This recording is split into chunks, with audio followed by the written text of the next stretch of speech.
This is Furia's analyst, Buttery Hotness. So I guess let's start off with how'd you get that name?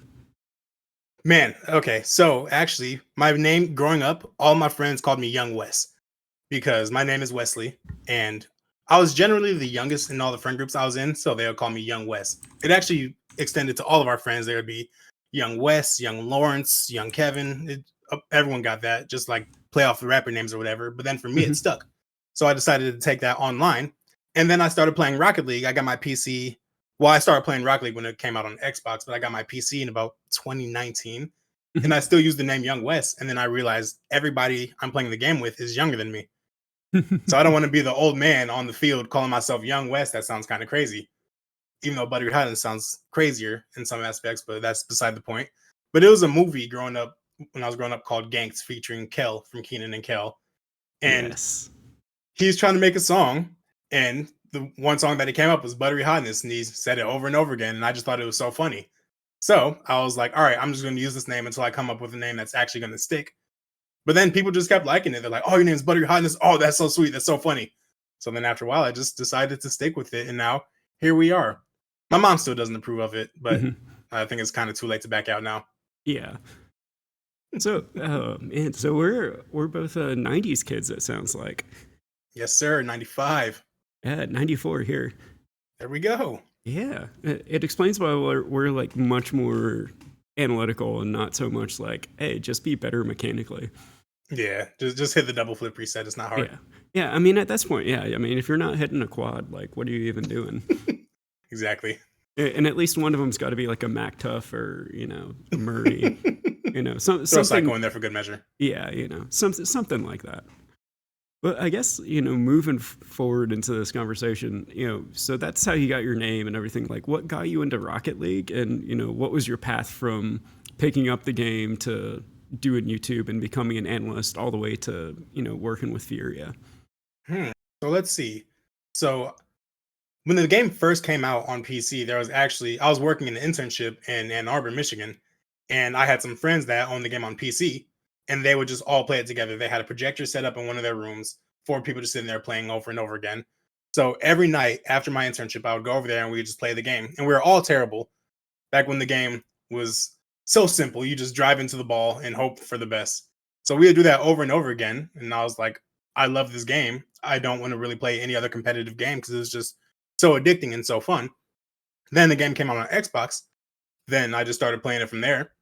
And then to transition into how I started the YouTube path, it was really, I wanted to go online and I looked for content. And this was like in the early days, maybe like around 2019 when I got my PC. I was looking for content online. And I was like, so I want to learn more stuff about the game. I want to see how other people approach the game, how they think about the game. And the stuff that was out there was very, very limited. Yeah. Like I remember like Gibbs had some stuff back then, and but it was really just it wasn't there weren't many people to it. So I figured, all right, well, I don't know too much about the game, but I think I know some stuff. So I might as well just go out there, throw some opinions out there, throw some stats, so throw some analytics, and just make some videos and see what happens with it. And then from there, I amassed a little bit of a following. And then from there, I started my first gig ever was actually with Kansas City Pioneers back in the LA Winter Major. I was Okay. working with them. Prof reached out to me. He saw one of my videos and he said, I want you to work with the boys for the majors. So we did that. And then after that, for the start of the next season, I was brought on with Quadrant. That their manager Cam, he reached out to me at the beginning of the season, said we want you to be in the back seat for our team and kind of help things as they go along. Then that lasted for one split, had a pretty good split, and then they decided to let me go and the team parted ways. And so after that, I was still making videos at that point, but I wasn't really doing anything too analytical. I think I was in the middle of my RLCS recap series at that point. But then after that, I got an email, and I'm glad I checked it that day because I am not good at checking my email at all. But I went logged onto it one day, and I got a message from Mateus, the coach, and he asked me if he wanted. He asked me if I was interested in the analyst position for Furia, and I said absolutely. So we talked for a little bit, and then they decided to bring me on board, and we have now been together for ooh past a year now. I've been with them. No, it is past a year because I got with them for the spring split of last season, in North America when we were able to qualify for the major. So yeah, it's been over a year now, Yeah. and that brings us up to today. Yeah. So, what do you when you say that you're an analyst? Like, obviously, there's a difference between the content analyst, where like like most recently, like in the video we did about our team, like you're breaking it down. Like, there's 5 seconds, and it's like, oh, like there's clearly something going on here Mm, that's relatively obvious.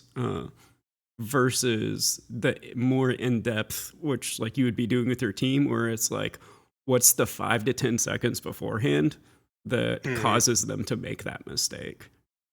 Yeah. So really, the main thing that I do, my title is an analyst, but I really view myself as more of a scout. Hmm. I look at other teams and I look at stuff that teams have done that succeed that they've had success against them with, and then I try to implement that into our team.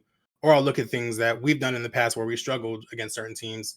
So I really just try to take the past and bring it into the future. So it's not really too much of it's really more scouting than analysis. Although I guess they're sort of the same because I do bring in stats and I do bring in replay examples.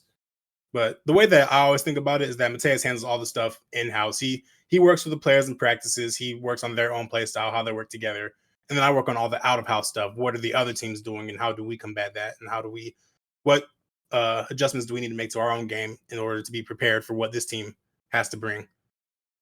Yeah, I And one was. thing that I'm Oh, sorry oh yeah, to continue just a little bit. One thing that I've learned is too is that you do want to make adjustments, but you don't want to make too many adjustments because you still need to stay home with what your team's comfortable with. It's kind of like if the Golden State Warriors aren't playing well, they're not going to say, "Hey, Steph Curry, go down there and play center." Right? yeah, Like you need to make adjustments, but you still need to make adjustments that fit within what your team is able to do. So that's one thing that I've really learned yeah, during my time with Quadrant and my time here.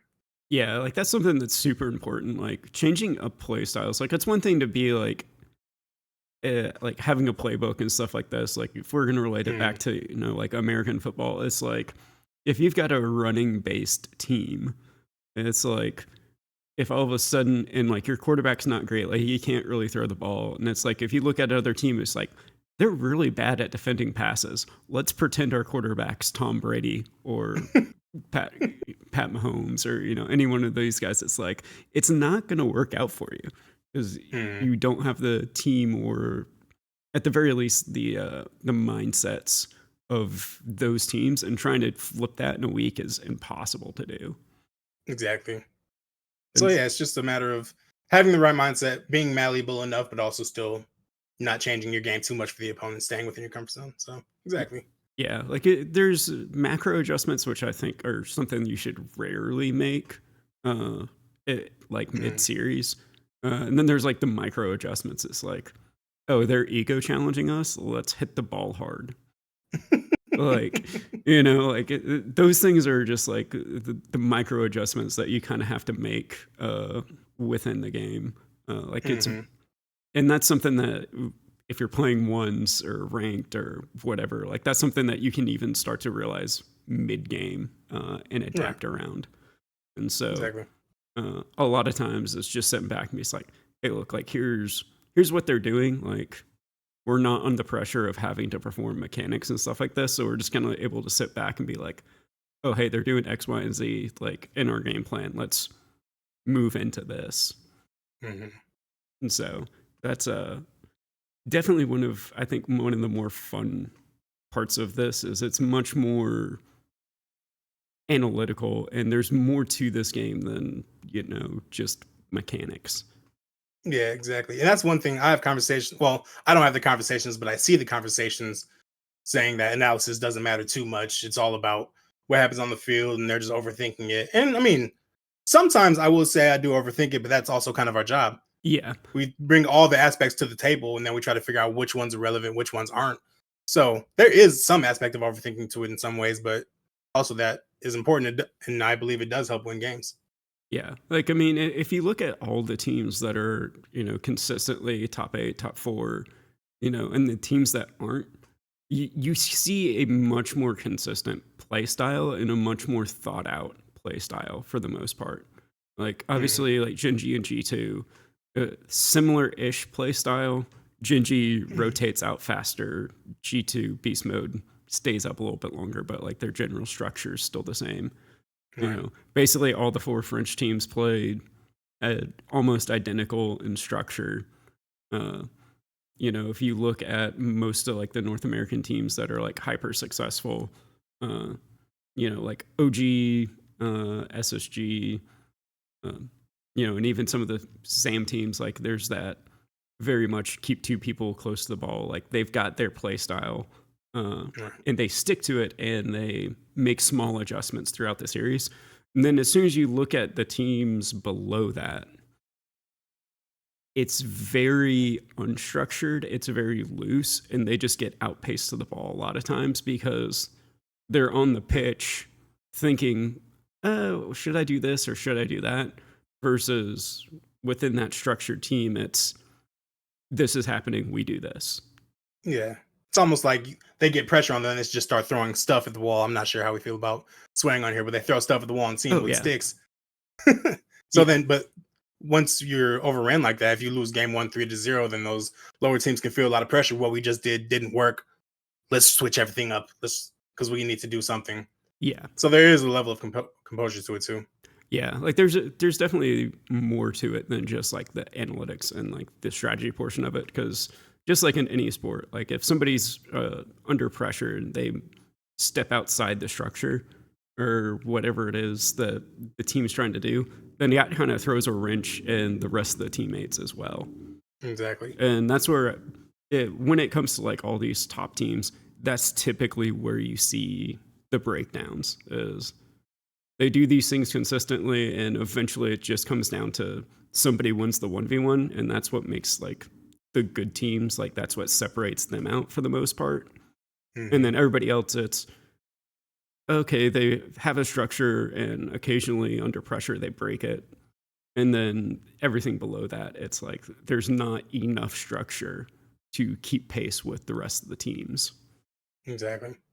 And so, yeah. And I think that's what we do as coaches for the most part, analysts as well. And so, how much direct contact do you like work with the players, like, and like how do you communicate what you're seeing to Mateus? So all of my communication actually goes through Mateus, and then he relays it to the team because I've had 2 direct conversations with the players, and they didn't last very long because I joined back when Card was still on the team, so none of them spoke English. Card spoke a little bit of English, but I still remember the first conversation. We were talking, and Mateus introduced me. He said, "Hey guys, this is Wesley. Introduce yourself." I introduced myself. He translated it. Then he said, "Does anybody want to say anything back in English?" And I just hear 3. Yeah, So that makes at that more point, sense. at that point, I figured, okay, most of my or all of my communication will be through Mateus, but I think it's still proven to be effective. Yeah, Because what I'll do is I'll send him a document, really just off all my thoughts on it, all the bullet points. I'll pull up the replay examples and direct him where in the replay where I'm talking about certain stuff, and then if he has any questions, he'll talk to me about it, or if we're good, then he'll just take it and send it or give it to the players, and they'll discuss it before the matches. Yeah. So have you developed kind of like your own like language to like describe teams, or is it still very much like the first man does this, second man does this, third man does this? Like in this situation, this player likes to do these things, or like Yeah, I definitely won't say that I've developed a language, not to the extent that you have, because your system sounds very, very cool, and I think I want to try something like that. But it is, as far as the terminology, it is simplistic, but I don't really say like I try to split it up more into what the players do in certain situations. I don't always say the first man does this, because in my experience, I've seen that when different players are in different positions, if they have options, then they'll tend to do different things yeah, according to their play style. Like there are times where like you have to go for a demo or you have to go for goal. So if someone's forced into the goal, that doesn't make them a defensive player for going into the goal. yeah, But there's something that they have to do. But then I look at the player, and if they have certain options, they can challenge the ball, they can shadow, they can fake. Then I take that, and then I look at the scenario in which they did it and see how often they do it, and just see how we can exploit it, stuff like that. So it's not really so much on positioning, but it's more the player and the player in the position, if that makes sense. yeah. So it's more like if this person is third man and they're in a 1v1, in this scenario, they're more than likely going to shadow, or they're more than likely going to just ego challenge it. And so, like, it's not so much a like this person is a third man. It's like in these situations he plays aggressive or he plays defensive or he like does these things or he tries to be tricky.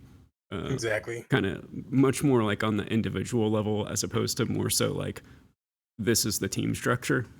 Yeah. There are some aspects where it's a team structure, but Mhm. generally I'd start my approach at an individual level. Yeah. That's something that I try to go the opposite route. I think Mm, just as the game moves more and more back to being a very team based game, uh, mm, I think when you, I think there's room for both, and I think depending on the situation, you need both. Uh, but I think as we progress as an esport, things are going to become much more systematized right. just because that's the only way to keep pace. Uh, No, for sure. and Actually, so, oh, sorry, I didn't mean to stop you. oh yeah, but I was just saying when there's this speed that's involved to just keep up, I think that's also going to bring it down into like the individual level because eventually somebody is going to have the ball with a space.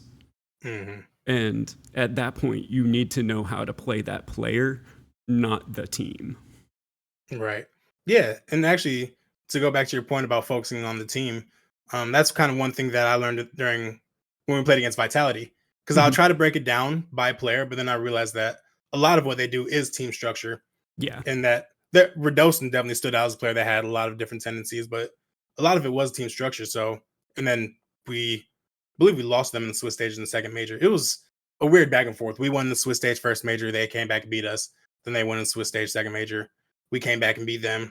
But yeah, I think that's one team that I definitely try to focus way more on the team aspects than the individual aspects. Yeah. Because After I had to make that adjustment after two straight losses to them. yeah, like I think when it comes to the like more European teams, at least, just because of how more team focused they tend to play, Mhm. like it's to a certain extent, it doesn't matter who's in that position. It's Yep. someone in their team is in that position, and in that position, their job is to do X, Y, or Z. And Right. so it's less what does this player like to do, and it's more I'm playing relatively three players who are going to do the exact same thing in that situation. Uh, at least like in the broad concept of like in this situation, this team's going to solo play and they're going to Mhm. solo play slow to buy time for their team to get back. It doesn't matter which player it is, it's their team structure says you have two people upfield low boost that are slow recovering. So therefore, your job is to solo play it slow and buy time for them to get out and support the play. Mhm. And like I don't think that that's too much information on any one team. I think that's just like a common Yeah. theme in general. But it's much more common in that versus like if you take somebody like Justin, it doesn't matter if his teammates are forward with low boost just with his temperament, it's I have the ball in space. It doesn't really matter. As long as I have the boost, I'm going for a solo play and Right. trying to score. And Exactly. like, Make something happen.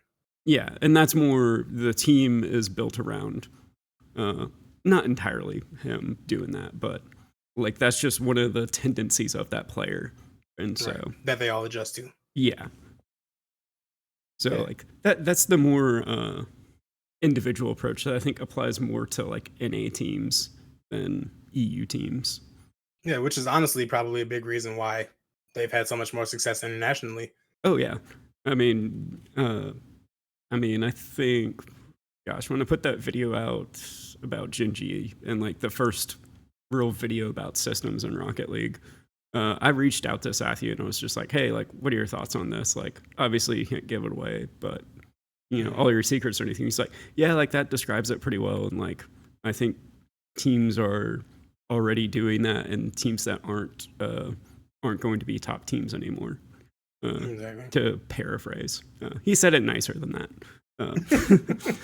But like, and I think we're seeing that. Like, even with our struggles in top eight, for the most part, like we came through and outside of those mental pressure mistakes and stuff, like we convincingly beat a lot of teams. Uh, Absolutely. and so And I think also to talk about your video, like I think it just goes to show like how little margin for error there is at the top. Absolutely.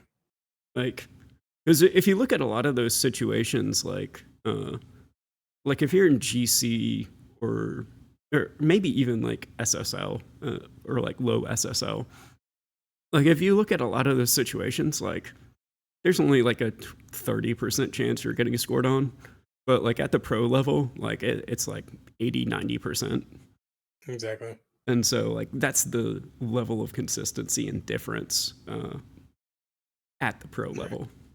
And then even like looking at it, it might this difference in the movements that make it from 30% to 80%. It might not Oh seem yeah. like a lot on the surface, but it makes all the difference in the world just because they rotate a little bit more one way or they just hit the ball in a certain area where they wouldn't expect. There's very fine margins all over the place. Yeah. Uh, and again, that's where systems come in. And as Rocket League moves forward, it's going to be the dominant thing. And I'd say argue it already has been, Hmm. ever since BDS. Yeah. Yeah. Yeah. Definitely. Something I should look into a little bit more if I'm going to keep up. Yeah, I mean, I think it's the other thing too is it gives us having that language that eventually once Bacchus mod works again and I can use Dolly Cam, like the videos will be out and like I really want to try and get like this standardized language, not so much to be like, hey, look at me because I came up with this cool stuff, because a lot of it is me just giving a name to how teams play Hmm. and categorizing it. It's Which is like, important because it streamlines the communication process for sure. yeah, it streamlines communication. It makes it to where we can have better conversations than, oh, this team's aggressive, this team's Hmm. defensive. Right. It's like, cool. What does that actually mean? Uh, Yeah. and I think also like it gives better talking points for interviews. It's like, you know, uh, imagine we're interviewing a player or a coach, and it's just like, well, in your cover one structure, it seems that Radosin is struggling against this team to do this. Like, like it gives much more pointed questions that obviously we can't. A coach isn't going to be like, oh, this is exactly what we did wrong, and like this is what we got to improve. But like, Hmm. it gives much more legitimacy, I think, especially from the outside looking in. Like, if we had something like the NFL Red Zone, where you have analysts being like, "This is the play. This is what they're doing." Hmm. I think SSG has who is it? Kurt. I'm trying to think who he played for, but he's an NFL quarterback, and now he's a streamer for SSG. Really? Uh, his name's Kurt, so he plays a lot of like the football games, and he's breaking down like, "Hey, this is what like all these terms are," especially with the new college football game that came out. Uh, he's been putting out a lot of content around that. Yeah. Haven't gotten a chance to play that yet, Yeah, unfortunately. yeah. I'm sad it's not on Steam. Man, that's the reason why. Because all of my friends were trying to convince me to get a PS5. You got to get the game, Yeah, but I won't spend enough time on the PS5. I'm on this thing as it is already. I yeah. did play it one time though. I played it last weekend. Mhm. Went to my friend's house and he said you got to try it out. He beat me 26-0 before halftime. Oh yeah, So I just said, yeah, no, thank you. yeah. Just with my football background, I say that loosely. Just my high school was like top 50 in the nation, and so like I don't know Really if you've cool. ever seen Big Bang Theory. Uh, I've heard. Well, I've never watched it, but I know what it is. yeah, like there's this moment where they're like trying to like watch a football game and figure out what's going on, and like Sheldon, who's like the super nerdy guy of the nerds, he just starts talking like football terms, and they're like, "How do you know football?" It's like, "I'm from Texas," and so it's kind of that same mindset. It's just from where I'm from, we know way more about football than uh, Right, just and the by average person. proximity. It's actually funny because I was just in Houston for my brother's wedding about a month ago, Mhm. and we were driving past a bunch of football stadiums, and we were like, "Wow, they have a lot of colleges here. This is crazy." They were not colleges; They were high those were high schools. school stadiums. Yep. I was like, this is bigger than like the colleges we have. Like, this is bigger than like Eastern, Western Michigan, and it's for a high school. Yeah. I mean, there's so much money in like football and in Texas, it's quite intense. Yeah. It pays off though. You guys churn out recruits like Yeah. nobody. Yeah, well, I'm not from Texas, but my town was basically that culture, at least. Gotcha.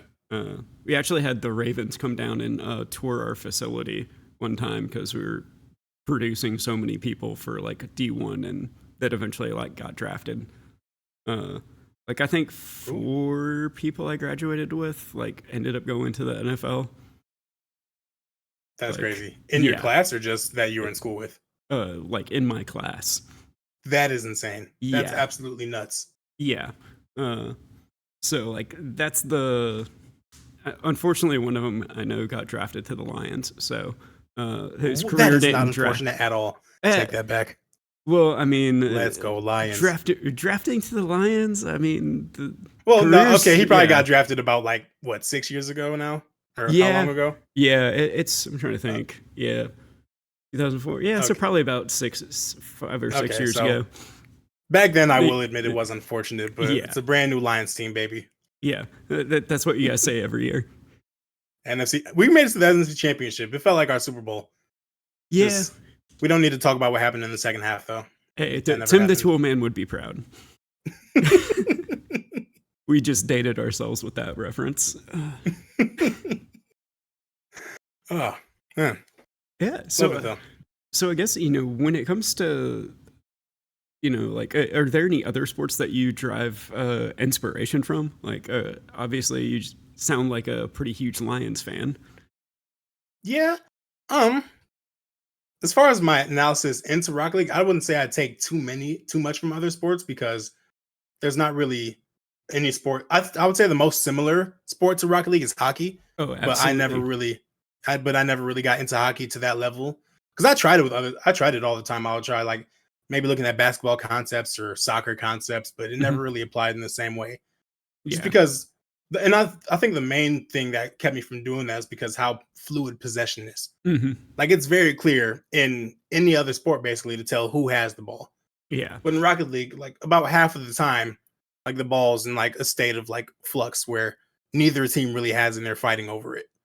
Yeah. So if you like, because that's really what sports derive from that's what pretty much every sport derives from is offense and defense. Mm-hmm. But if you're in a spot where both teams are trying to play offense at the same time, that's something that's so unique to Rocket League that's kind of hard to bring in principles from other sports, at least in my experience. Yeah, I would agree. I think there's certain levels that you can, or like concepts that are kind of like ubiquitous across sports, like the full court press, or like having a 1-3-1 in hockey, or I think it's the like 3-5 or like 3-4-3 in soccer, or it's like the really heavy midfield presence. Like there's some things that at least in general of like covering space can translate, but like as far as like the actual like hows and how that relates, I don't think there's anything closer other than hockey. And I think probably the funniest moment on the podcast, or at least funniest reaction I've gotten from my team is when I said that Rocket League changed the way hockey's played, just as kind of like a joke. But if you look at, and this is just like coincidence of timing, but around the same time that Rocket League was really starting to get popular, motion offense became really popular in the NHL. And it's very similar to like Rocket League in the sense that the defensemen, the third man's like rotate up into the play, and the first man just keeps his speed up and like rotates around and takes that defenseman's position, and like they just keep circling and cutting rotations and stuff like this. That sounds pretty cool, actually. Yeah. And so I'm a Boston Bruins fan, and have been for gosh, 20, 25 years now. Wow. Wow. And so like they were one of the main teams to do it. And so like that's like one of the very first things that I like kind of caught on to. It was just like, oh wait, hey, this is really cool. That is actually extremely funny. And now I regret laughing when you first said that Rocket League changed how hockey's played because it sounds like the exact same thing Yeah, with the rotation.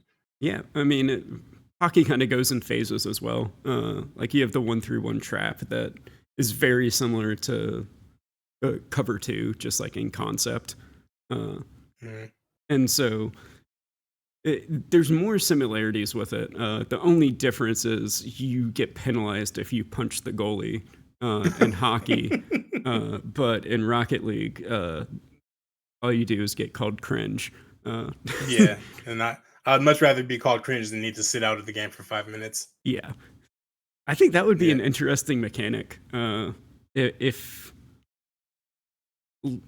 there was some sort of like penalty or like only in these zones or like demos like possible. Right. Like maybe in the crease of the goal, like you can't do it there. Yeah. Or something like that. Yeah. Like I think it would just make the game even that much more difficult to score. And I think it would encourage net camping like that much more.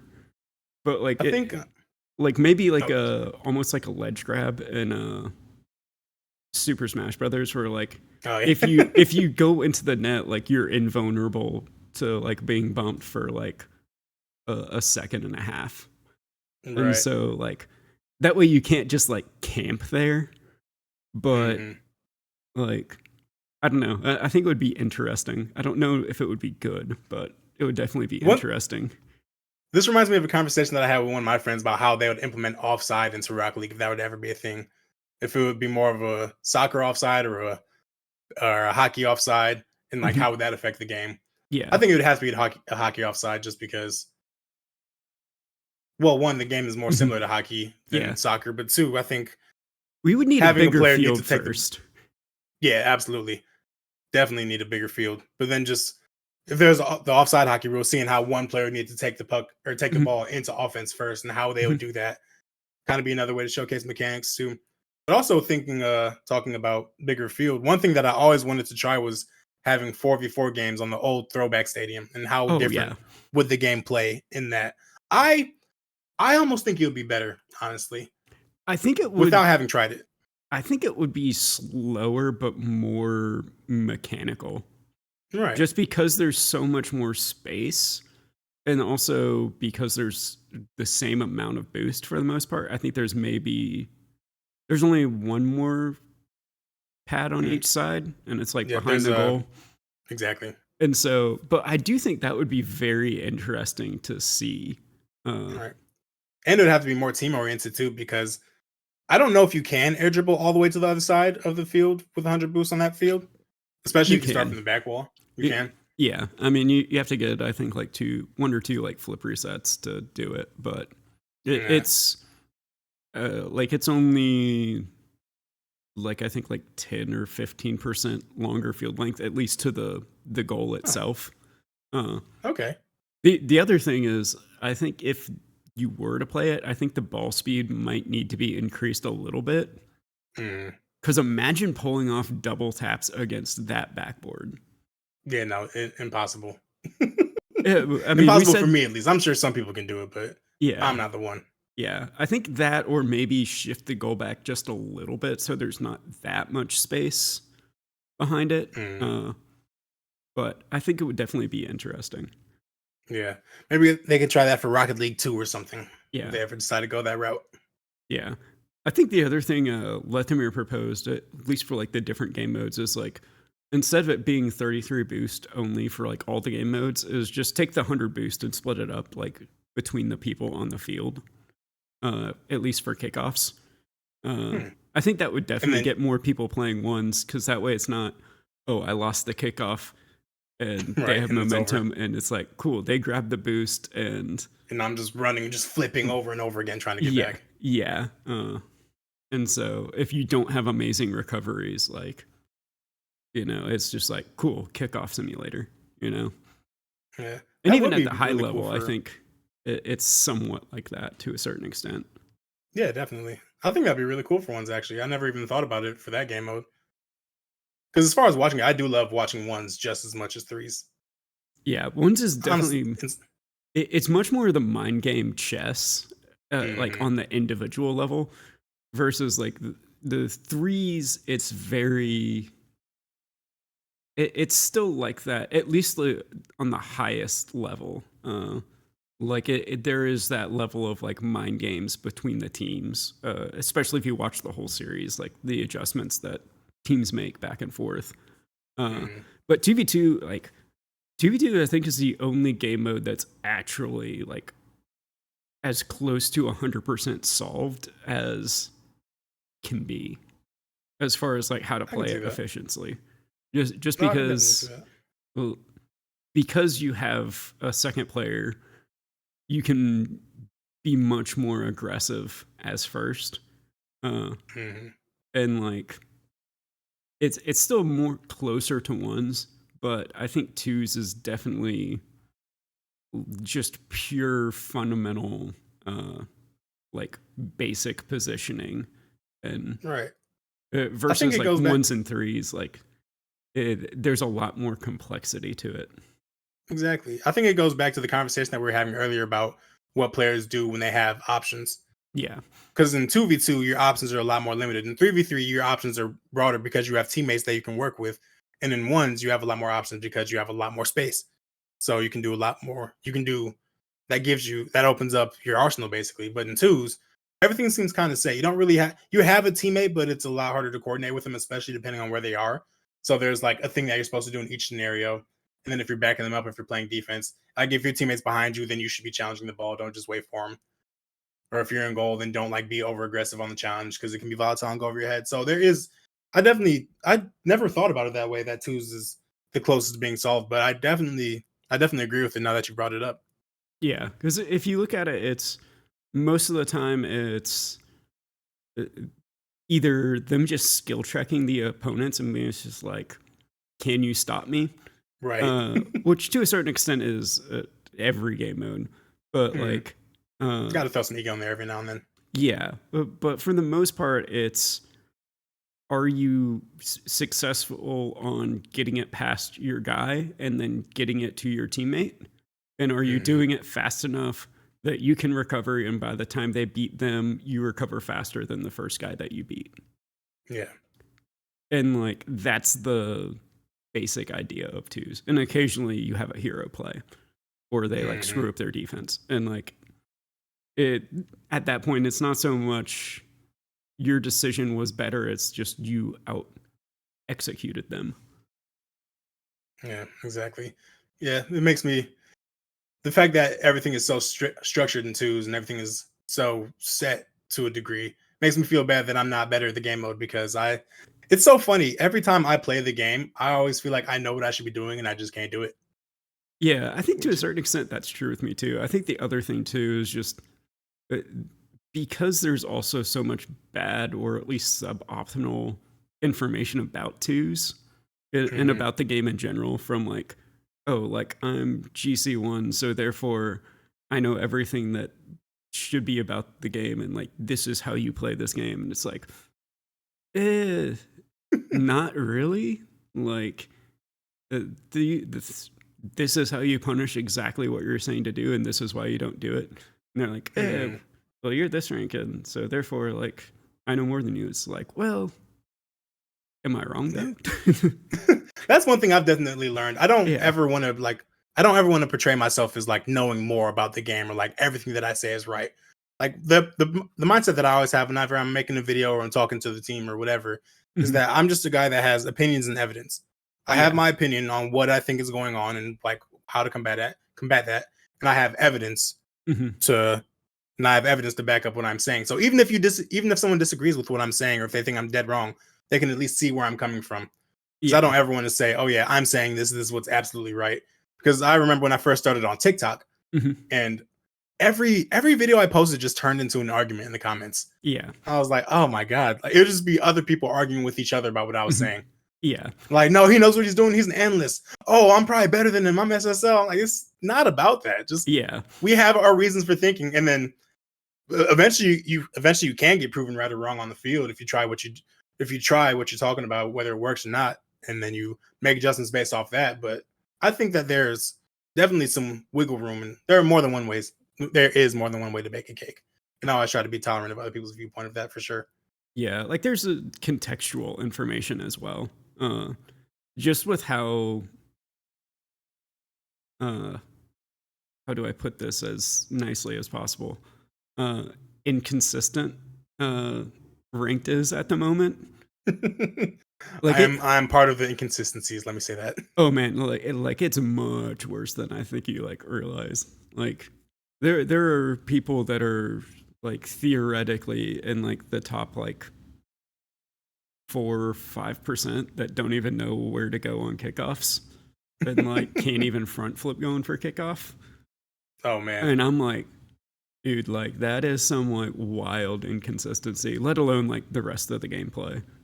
And so Rocket League, stop the boosters, please. yes, I've been reaching out to them because I have something that like would very easily solve a lot of those things. So hopefully they get back to me. Really? Yeah, I don't want to talk about it. JC's gonna save Rocket League. I love it. Let's do it. Dude, I've been reaching out for 2 years, so good luck. Oh no. Oh no. But no, he's gonna try to save Rocket League. Yeah, I've been trying. So I'm reaching out to them, but like, there's certain things that you can do with the information that's available, like that ball chasing has to basically be like, this player is doing these things, and therefore they do not look like they should be in this rank, one way or the other. And so yeah, because even at the level below where you're at, like they can't win games doing what they're doing. Yeah, like it's like these are things that like if they had the natural progression like of like if you start out in bronze, you typically learn how to beat bronzes, which is basically just touch the ball more consistently. And then silver, it's touch the ball towards the net. And then in gold, it's like learn to jump and make a save. And then plat, you start to like use the walls a little bit and like a little bit higher aerials. And it's just like, and then in diamond, like it's like, okay, like now like because everybody like hits the ball hard for the most part, you learn to back off and give space. And so therefore everybody starts to play spread out, and now you have space to actually catch the ball and like do something with it, like possession wise. And then from there it's like, okay, now like you get into like the champ territory. It's like, okay, now you have to respect not only the boom that they can do, but also them catching the ball could be just as dangerous. And so like, and then from there you basically have like the general structure of it figured out, and it's just getting good at all of it, and then you'd be grand champ. Exactly. And that's the way it used to be. Yeah, that's the way it should be. And then the free to play update. And I have a day. Yeah, I have a whole video about that and like the math behind why things are the way they are now. But like that's used to be like a very natural, intuitive progression of Rocket League that if just by playing the game, like you would learn, oh, if I hit the ball, if I do this, like, oh, this starts to score. It's like, oh, now like everybody's doing this around me. And so like there was a much more natural progression of both like mechanics, skill, and like how the game's played. Yeah, and it's just easy to tell when people have skipped steps along the way. Yeah. Basically. Yeah. So that's like the general idea of like what they could do with the information. So right. Yeah. Well, hopefully they get back to you, man. We need you. Yeah. But I've been reaching out for quite a while, so hopefully they. I hate when I whiff the ball in ranked and they accuse me of being boosted. Oh yeah. It's like, no, I'm not boosted. I'm just not good. I'm sorry. Yeah. Like it's one thing. The thing is that I've realized is it's less whiffing and more behavior. Like the fact that you went for that in a certain situation, it typically tells me like what rank you like should be in, or like what the level of understanding you have is. Uh, Obviously, there's a certain extent where like mechanics come into play, uh, Mm. and like consistency and such. And so like you can make all these good decisions, but like with everything, it's like, okay, cool, you had a bad game, whatever. But like if you're not going for certain things, it's like that's what makes me like sus. Or if you are going for certain things, like it's like, mm, Mm. well, Especially with the consistency at which they make the mistakes too, because one or two yeah, making one or two wrong decisions, absolutely, that happens to everybody. But then oh yeah, over and over again, you because it's clear that in the situation you think you're supposed to be doing this when it's just dead wrong. yeah. And then also there's a lot of situations like in tying it back into like the pro scene, like there's situations where multiple things can be the right answer. And Mm. so it's like somebody needs to go for this ball. It doesn't matter if it's the person who cuts, or it doesn't matter if the person who, uh, is rotating in from third man and the guy, instead of cutting, rotates out. There's a lot of times where either of those options is correct as long as one person goes and one person doesn't. Right. And so, like, if that happens every now and again, like, because that just might happen. It's like the guy could be rotating out and be like, oh, he's not up for that. I need to get to this. So it's like not shot on our net, because if my teammate's not going for it right now, it's probably because he's out of boost or out of position or whatever. And in his Mm. split second and jumping for that, his other teammate goes because he was watching his teammate be like, is he getting out or is he cutting? And he's like, oh, he's getting out. Oh, wait, he's cutting. And so, like, Right. those situations are going to happen in ranked because, one, I think people just need to use voice comms. I think that would Yeah. massively improve ranked Or even the in quick general. chat. Yeah. I think quick chat's honestly too slow. Really. Yeah, because like by the time you like move your thumb to do that and say that, and then make the movements to go for it, like I think Yeah. at the rank, at certain ranks, like that's just too slow. Uh, No, that's very true. I guess uh, to do text chat, you have to do it preemptively. yeah, Like uh, it'll take some game sense though to like see how the play is developing, then knowing okay, I need to get this, or I'll tell you to take the shot, yeah, and then it gives them everybody time to adjust to that accordingly. mhm, yeah. Okay, so we got some people coming into the chat. Cool. So they said, Empathy said, wait, you mean my Champ 3 opponent shouldn't be double Mac Tough resetting over me every time they get a possession? Yeah. Here's the thing: is around Champ 3, like that's a rank where like honestly, it wouldn't surprise me if there's people that are that mechanical that their mechanics just absolutely destroy people enough to keep them up there, but their bad Mhm. decisions, uh, when they don't execute those, just put them in losing scenarios. But it's enough to beat like the Champ 2s with how mechanical they are, to a certain Definitely. extent. So like there is some wiggle room in like game sense versus mechanics. I think that's the funny thing about me because I'm champ. Well, actually, I haven't even done my placement games this season, Mhm. but last season I think I maxed out at champ two, and Yeah. I was the least mechanical player in Mhm. all of my games, Yeah. like by a considerable margin. Mhm. And I've seen some crazy stuff in champ, and Yeah. I'm at the point where I can't even accuse them of being a smurf or whatever because I'm like, man, I just can't do that, but they can, Yeah. and I see it so often too. Yeah. Brewer says, "How come every time I see Buttery, he has a new hairstyle?" That's So I take it that's one of your homies. yeah, no, he's in my Discord. Okay. He's actually extremely right about that though. I think every time because in my video I had the braids where that were like hanging down, Mhm. or my video that came out in March. And then actually my past video I had a face cam again, and I'd said I just got back from my brother's wedding and I had cornrows that time, Mhm. and I had hearts on the side for each of them.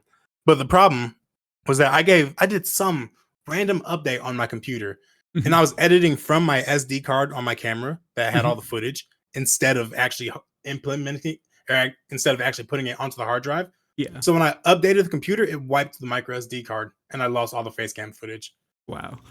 But yeah, no, that's actually I actually kind of make it a point to have a new hairstyle pretty often Yeah. because I because actually I'm kind of doing it for my family because both of my brothers are bald Mhm. and my dad's bald.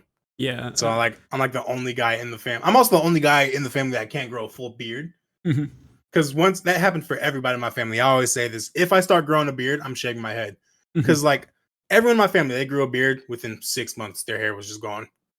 Yeah, like this So, is like maybe like a week and a half of like oh wow, beard growth.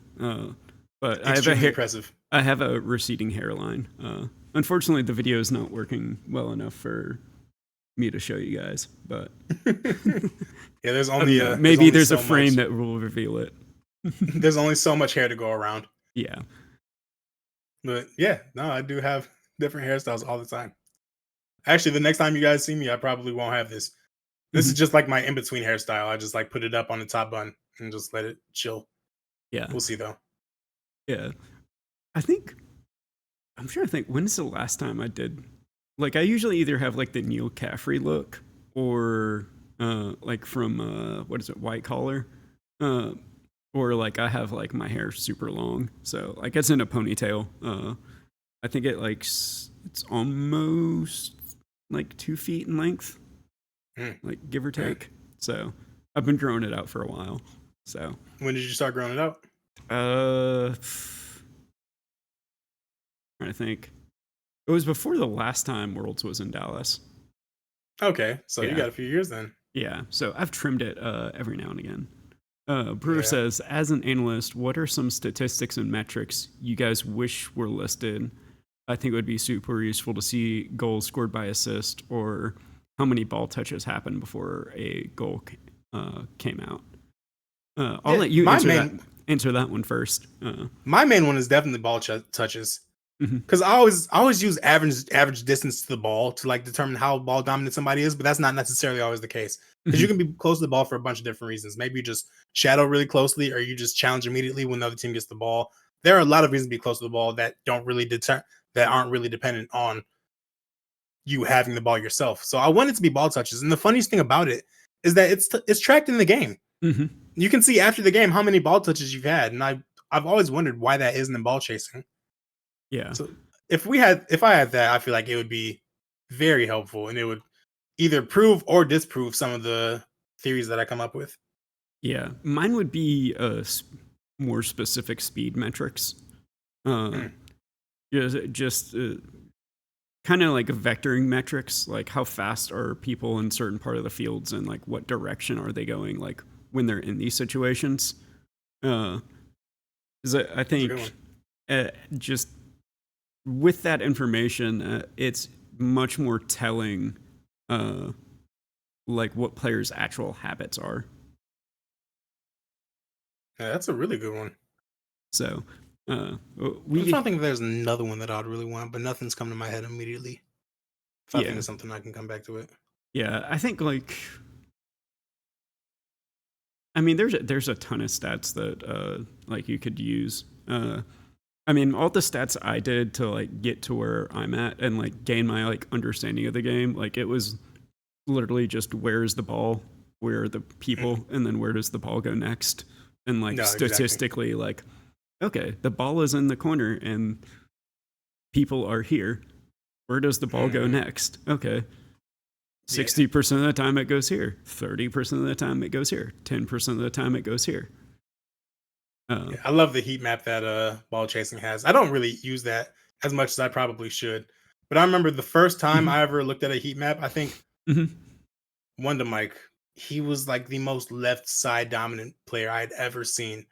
Like his entire heat map was just all on the left side of the field. And it mhm. was the most fascinating thing to me. And I looked at some of his replays and they backed it up. Yeah. Yeah, so empathy, that's actually what I did for the most part. I did it by hand over the course of about 3,000 hours, and that's how I know ball. I don't even feel comfortable saying I know ball. I think I know ball.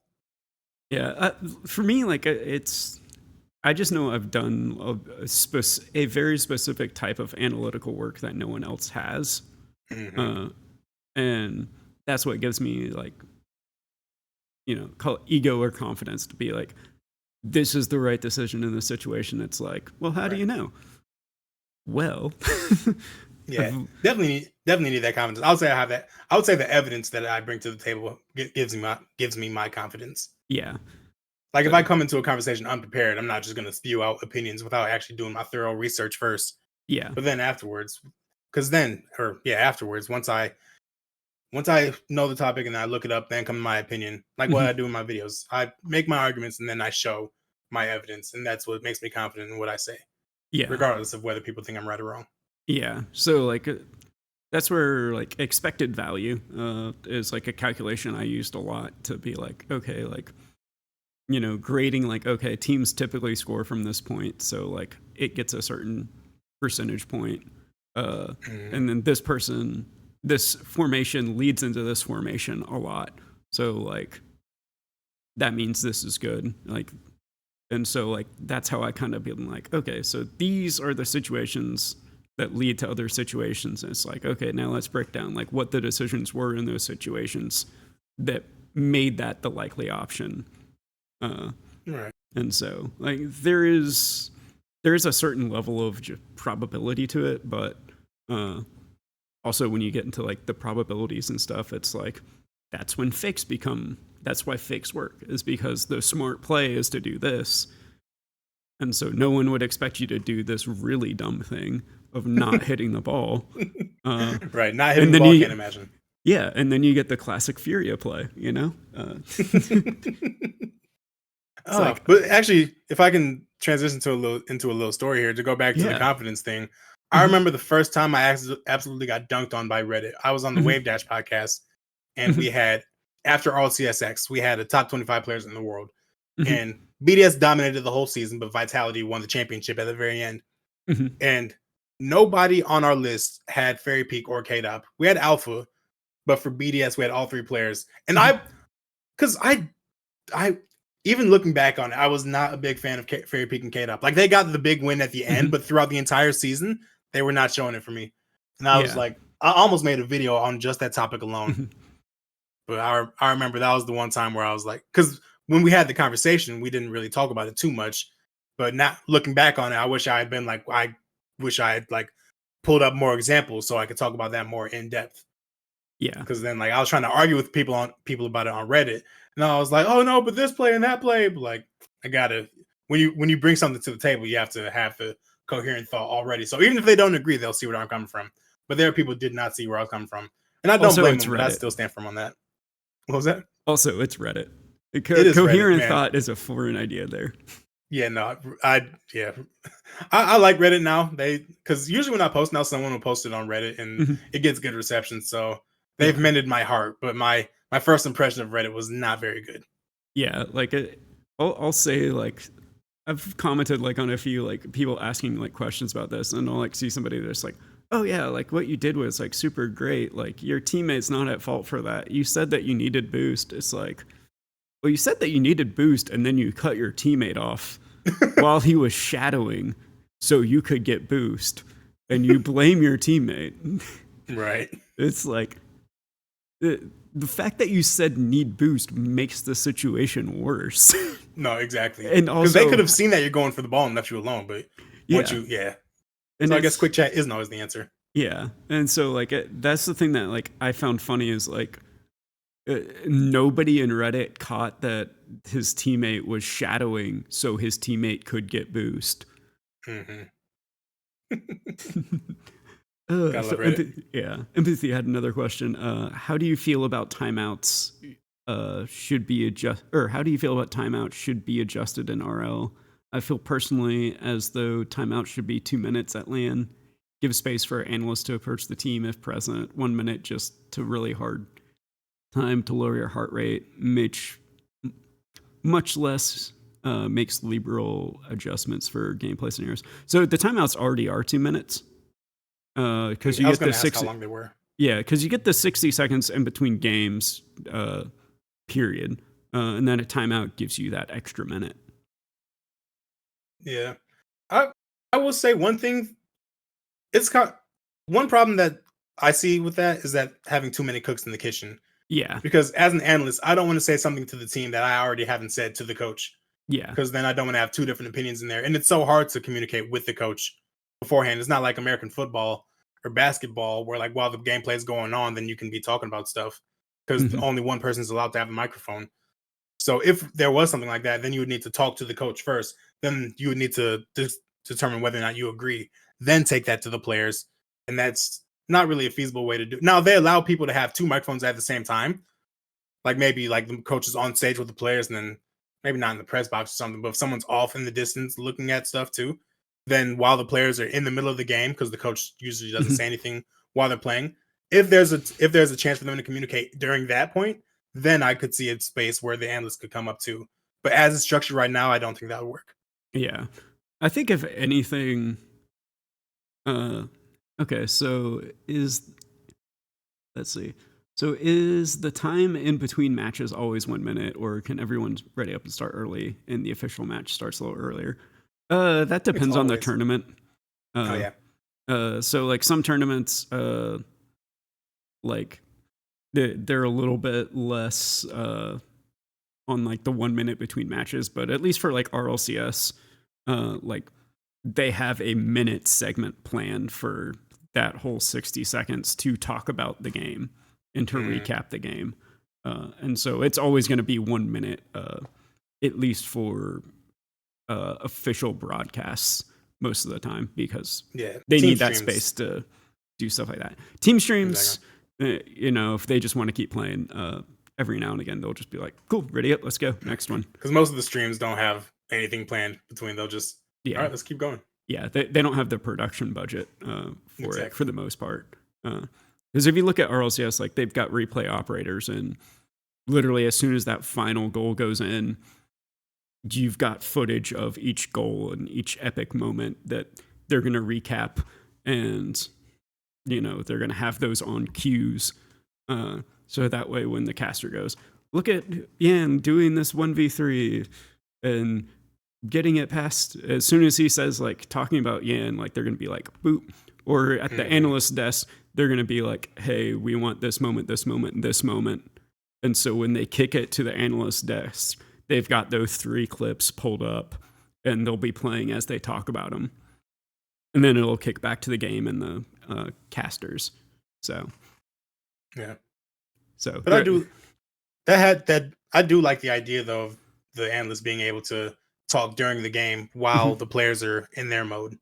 yeah, Maybe just trying to open up space for more help without overcrowding it. But you know, yeah, I think first we need to get a coach cam in Rocket League before we get to yes, any of that. yeah, Their absolutely, priorities.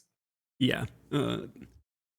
Hopefully that is one of the things coming in a future update. We'll see. Maybe an Unreal Engine 5 if that ever happens. Yeah, I don't know. Lawler seems very optimistic about 2025, and so Does he? uh, he said it Good. multiple times in his stream, and I was in the stream beforehand. All right. Somebody So needs to be optimistic, and I don't know if it'll yeah, be me. So I'm yeah. glad he's taking up that mantle. Well, he has an NDA, so the fact that he's That's true. saying that, and also Lawler never sugarcoats anything. So Yeah. uh, let's see. Empathy had another question. I think overall timeouts just do not really provide enough value. Uh, now, I do think preparation will and should always provide an advantage, but it feels a bit more like a break rather than adjustment environment. Yeah, I think you're overestimating like how much the adjustments are at the pro level. Yeah, I think because Farrah made a point about that too, Yeah, saying that timeouts help, but you really get a timeout between each game. yeah, So it's not like the extra long timeout is like huge in comparison. Because if you need to make adjustments between game one and two, you don't need to call a timeout to make those adjustments. You have time to talk about it. So you yeah. get You can do it. timeouts in between. Yeah, you can do that during the watching the replay of the goal before. Yeah, It's just like, hey guys, they're ego challenging us in the corner, so let's stop trying to control it. exactly. It's like that is how long it takes to make a tactical adjustment, because at least uh, unless you have a team that has like mastered 3 to 4 play styles and can somehow magically switch between them at a drop of a hat and execute it perfectly, uh, it's not like we're going, hey, playing like 2002 BDS isn't working. Let's switch to playing like Furia in Game 6 against Moist. And then now that we've played like that, let's play like Vitality from Season 1. And this, like, the adjustments aren't that drastic as far as what needs to be communicated to make the changes necessary. Because if we say, "Hey guys, start playing Boomer Ball," because they're egoing everything, it's like, cool, like that. That's the tactical adjustment for the most part. Because within a team structure, when you say play Boomer Ball, your structure's not necessarily changing, but what you're doing within that structure is changing.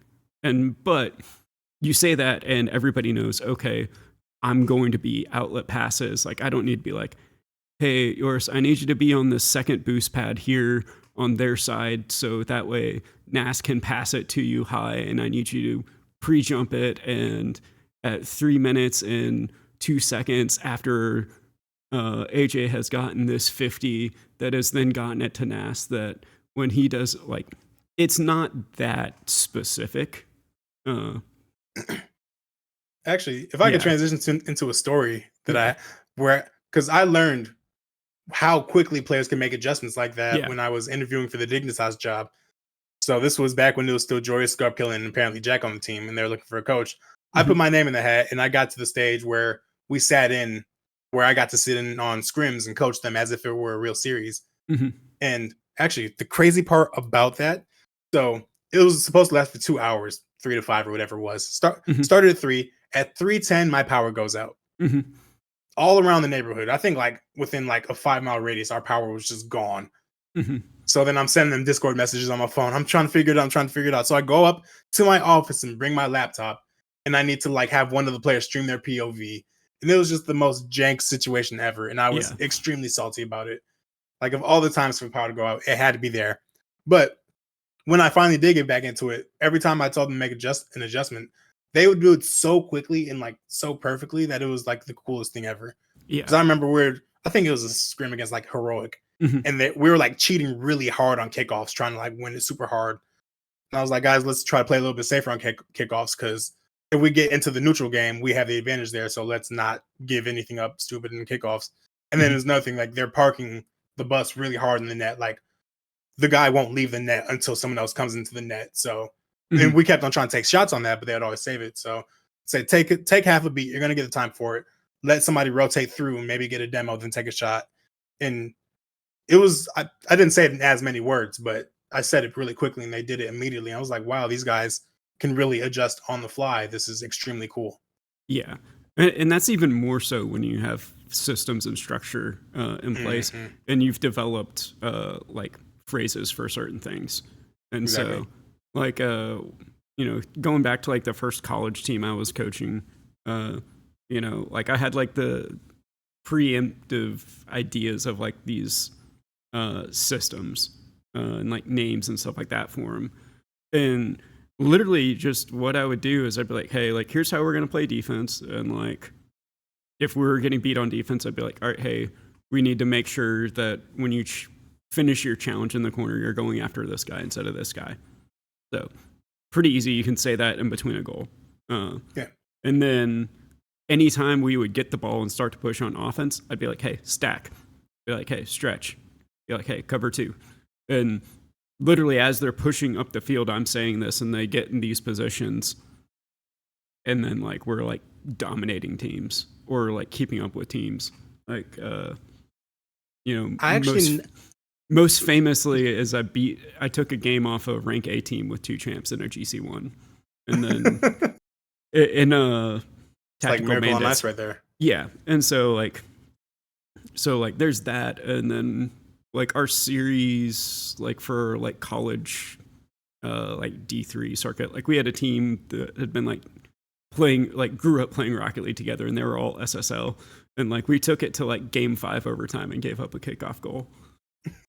And so like it's like the level of like coordination, and just when you're talking about saying a lot with very little, when you have a team together for a while, you can develop protocols and stuff that you can say 2 or 3 words and everybody knows what they're supposed to do and what adjustments to make.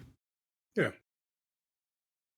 I never thought about that advantage of having the terminology, because usually coaches don't say anything, but if what you're saying is that quick, then the coach is able to interject in the middle of the series without being too disruptive to what's already going on. Yeah. That's a huge advantage, actually. I never thought about that. Yeah. And I think also, like, that's like a very contextual thing. Like, it is still a relatively low rank speak comparative to pros. Right. But even then,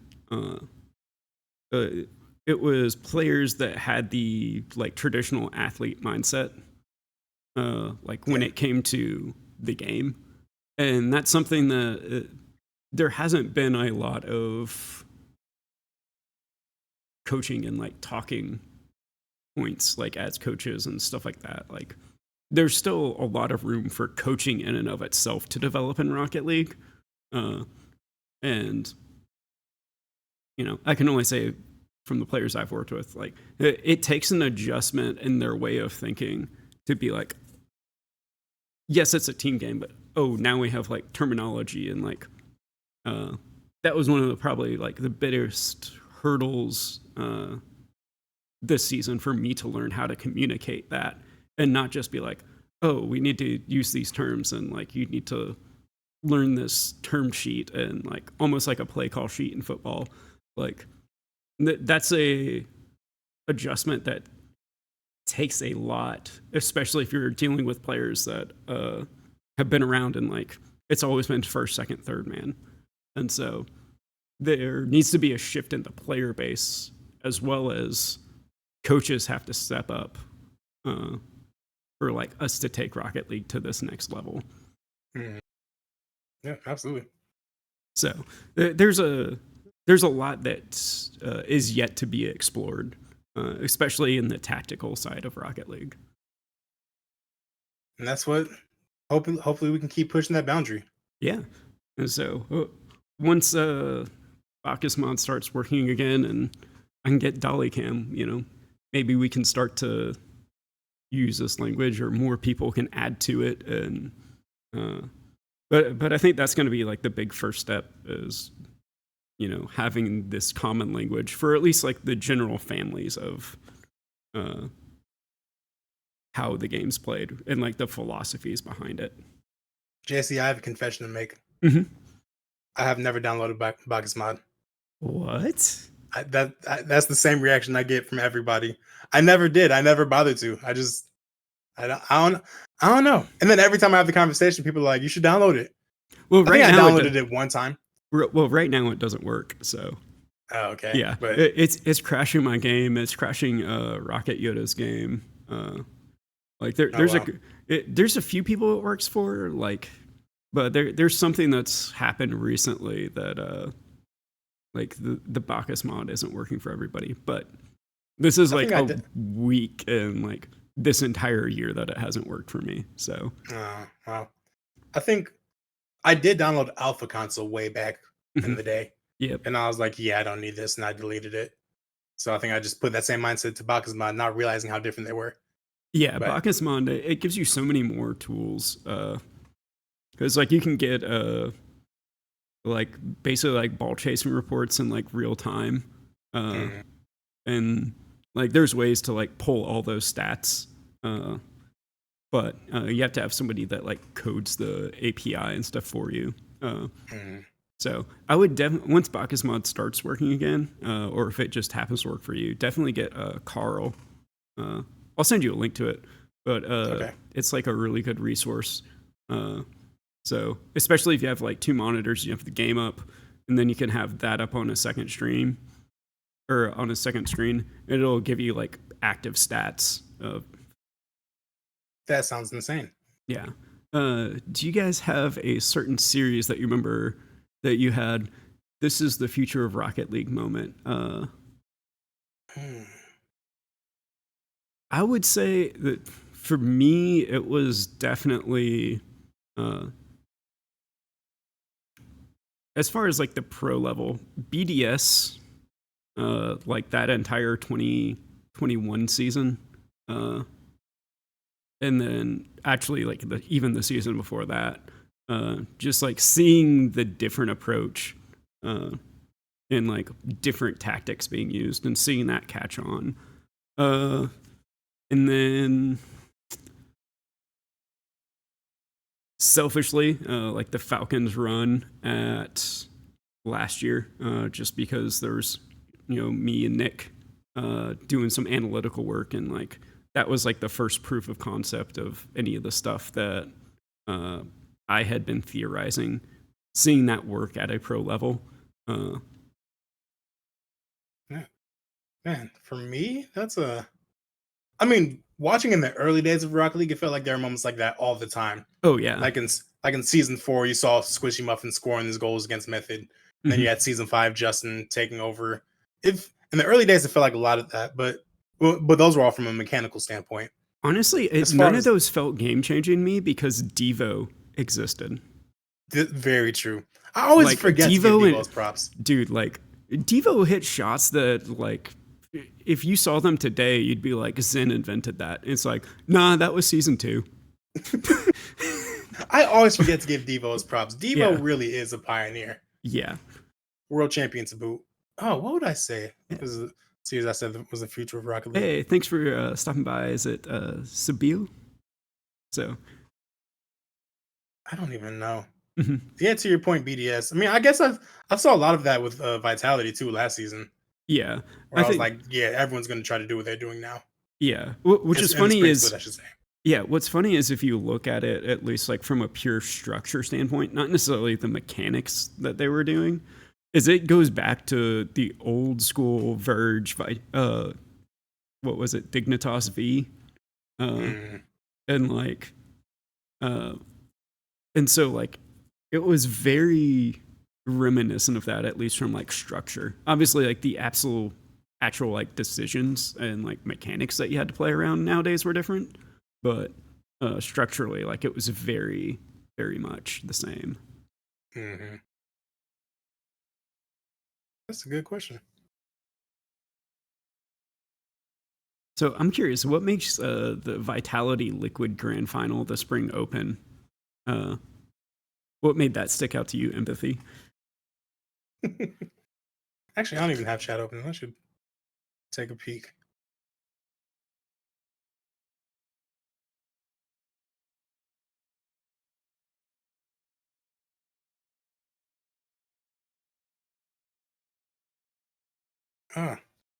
Yeah, this was fun. This is fun though. I haven't done a podcast in a long time. I'm glad I can finally get back out here.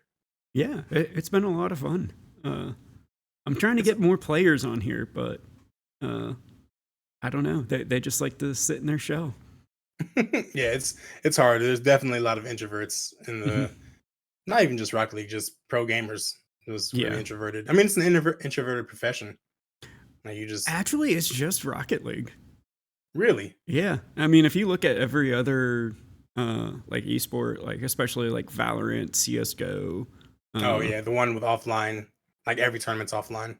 Yeah, I mean, not every tournament, but like all the major ones, and like, I mean, even Smash and stuff like that. Like after every series, there's a player interview or like something. Like there's a lot more forward-facing discussion with players. Yeah, I've definitely been tuned out of other esports. I used to be, man. I always say this when I first started making YouTube videos. I always said it would have been Overwatch and Rocket League because I loved Overwatch just as much as I loved Rocket League. Yeah, but Blizzard. Yeah, no, then it fell apart. It all started with Brig. Once Brig came and Goats became, and I think the thing that killed me the most about it is that teams were finally starting to figure out how to counter Goats at least a little bit. Because I think it was, I don't remember which season it was, but the Shanghai Dragons, they came up with a comp that was like 4 DPS, a Wrecking Ball, and a Mercy, and they just surround them, and they can't reach them because it's like a Pharah and people that all play at range, so they can't touch them. So they just whittle them down, and eventually the resources are drained, that was like they found a way to counter it, and then they implemented 2-2-2, and now it's 5v5. Because I was a tank player in Overwatch. And Yeah. now being a tank player, it feels so miserable. Just everything depends on you. Oh, it hurts. Yeah, Overwatch, I feel like they tried to overdo it with the forcing it to be a team game. And like Mhm, the only way to do that was to make one role super important to protect and like mhm. build everything around. And so like it's kind of in a very similar situation to like League of Legends where like for the most part everything's built around like your DPS or your AD or not your DPS but like your top lane and then like your AD carry support.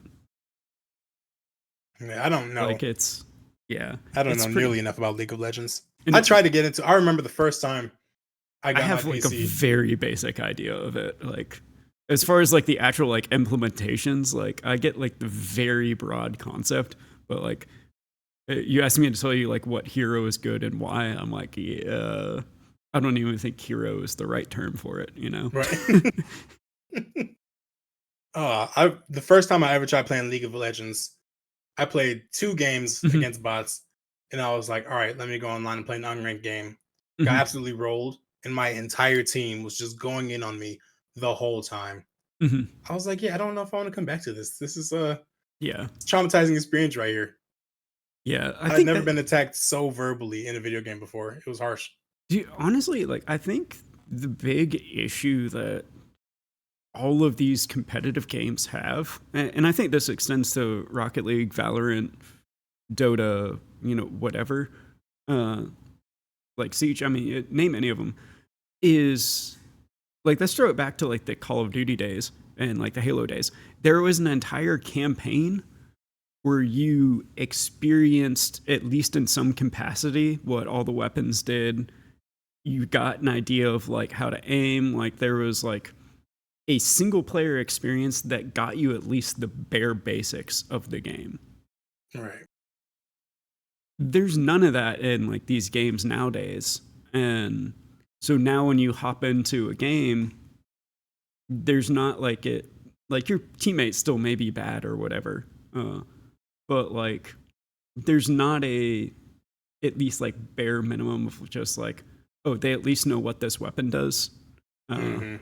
and like with these games becoming much more team focused, uh, like it's incentivized you to become the solo carry, and that means you're not playing as a team, and that means it's your teammates' fault if they're not solo carrying, Yeah. and it's not about anything you've done, and there's nothing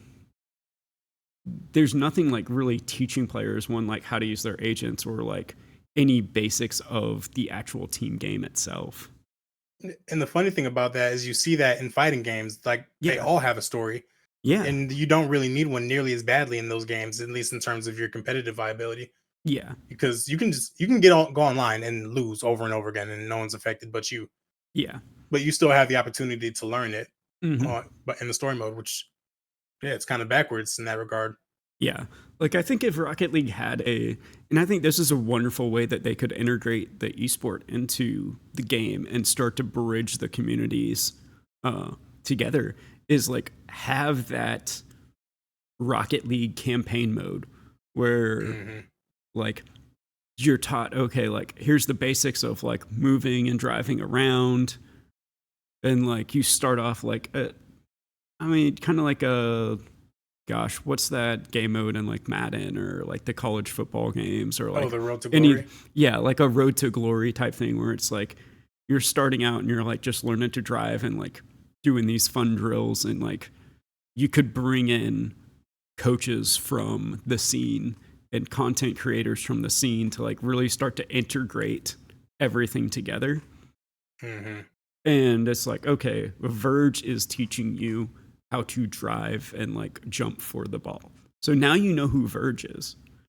Right. Okay. And now Or even Farah like is yeah. Or like Farah is teaching you how to fast aerial. It's yeah. like now you know who Farah is. Like, and now like you're familiar with these orgs that are invested into your scene. And so that's like direct integration and like reason for orgs to be involved. And it's also hoping the player base like get some basics understanding of like how they can actually move their car. Right. And heck, you could even have freestyling DLC where they like teach you how to Mac tough. I No, mean, that like maybe that's a little much, but I mean, like because you that's could one have thing this with Rocket League. progressive story, like where it's like you're Yeah, doing this. It's like, hey, you want to unlock the next level in this campaign. All right, now you need to go online and you need to compete with what we've taught you and get to silver. Okay, you've gotten to silver. Now you've unlocked the next step in your campaign. Now you're yeah. going to learn how to jump and save a ball. And then you're going to be like, oh, this is amazing. I've learned how to do it. And then it's like, cool. Like now you reach this next point in the story. Like once you hit gold, and it's like, cool. Now you're going to learn how to jump off the wall and turn your car in the air. It's Yeah. like, there's like, I say that kind of jokingly, but like at the same time, like this is a No, way but that you could progressively help the player base integrate the esports scene, you know, give a common understanding of the player base and start to yeah. raise that and be like, okay, like, hey. And then also it'd just be like a really funny like thing to be able to say is just like, you know, like, hey, look, my teammate's not doing this thing that like they literally should have learned in the gold tutorial. Uh, why are they in diamond? And then Yeah. like there's like you can now start to be like analyze those behaviors. Just like, yeah, like this player definitely should know this and be doing things in this situation. So either they're trolling or they're boosted. And Yeah, I'm definitely all in favor of integrating the esport into the game as much as possible, just because it gives another reason. It gives another reason for people to care about Rocket League. Because yeah, right now you have the game itself, and there's not really much else to it, which is hmm, fine. But in other games, you have lore, which is a big reason why people yeah, keep coming back. Like I don't know anything about League of Legends, the game, hmm, but I know a lot about the characters because I was always interested in the lore. So yeah, I'll learn about the characters I know, and also it was the card game that they did, hmm, Legends of Runeterra. I hmm, was really heavy into that. So but now I have an interest in League of Legends because of the lore, and same with Valorant, although to a lesser extent, and in yeah, Overwatch. Like that gives them another reason for people to come back. But you don't have that in Rocket League. It's honestly probably impossible to have something like that unless you just like start making a story with the cars, which you yeah, could do yeah. in the I mean, campaign mode that you were talking about before. But I even mean, that's like, there's a level that you could do this at, mm, uh, like it's there's aspects to it. The one thing that really surprises me is with how much lore Valorant has that there isn't some sort of like single player campaign. yeah, there So absolutely like should at be. least like imagine like each agent was like a level in the story and like you already have the stories, you already have the cinematics for it. If you're Yeah, coming just into Valorant, like you're like, oh, that was a really cool cinematic, but like you don't understand like the full story behind it. It's like you don't understand that chambers are working together. You're like, wait, chambers? Like you mean there's more than one chamber? It's like, yes, there's alpha and I didn't even omega. know It's that. like, like there's like this whole like you don't know about the Valorant protocol. Like there's like this whole backstory that's actually pretty interesting. Then you could just make each level of the campaign literally just like, all right, let's start off with a brim tutorial. All right, now let's introduce Jet. And like, Mhm. now you're learning all these agents in a fun way. And like, you've got a 10-15 minute level campaign where like you're Yeah. invested, you're learning these characters. And And then then when the heck, new if they're, character drops too, yeah, add another part of the story on. yeah. And you're like learning how to use like the basics of like, you've already got the maps. Like, you could easily be like, teach them what an execute is. It's just like, hey, Brim, like we're about to hit this site so we can do this. We need you to smoke off here and here. And then as we do that, I need you to do it on this time so I can throw this flash. And like KO's telling him what to do. And then, like, so you teach them what an execute is in a very fun, interactive way. You get them like the basic idea of like, this is like the general smokes. Like there's a lot that you could do that's fun, engaging, helps the player base, uh, stuff like that. Absolutely. So, and I think Rocket League, especially with all the mechanics and like different ideas, Like, I know they can't use the Nemesis system because that's owned by Warner Brothers or whatever that studio is. But like, imagine there was something like that for like Rocket League. I don't know if you're familiar with it. From the Shadow of or like the Middle Earth Shadow of War, Shadow of Mordor series. I actually just bought those games during Oh, the Steam dude, they're sale. so good. So did I. I've known about them for a while, and like I've played it like with like at a friend's house before, and like so I was like, this is really cool. It's kind of like Souls light almost, at least on like the easier difficulties. But like it's, you know, you've got the captains that like come back. It's like, imagine this, like you're playing against like this rival like in the game, and then also just because this is like the most friendly esport, like more and more high schools are popping up and doing stuff. Like Sunless's most recent video. So, I actually missed that. Yeah, the guy who started 26 Rising was reached out by like his high school to like help do like a Rocket League thing, and they ended up like winning state. But in their way of doing it, they were just like, let's host a LAN in our gymnasium, like we used to do for the wrestling team, or still do for the wrestling team. And so he convinced his school to shut down and bring all the students in for one period to watch their Rocket League team compete. That is and sweet. They invited another school, and the other school was like, hey, let's run it. And it was and so like they had awesome. This LAN, and it like got on ESPN and all this other stuff. That is so cool. Yeah. Do y'all think, Brewer said, do y'all think the lack of esports coverage this year for RLCS is due to Blast handling the production?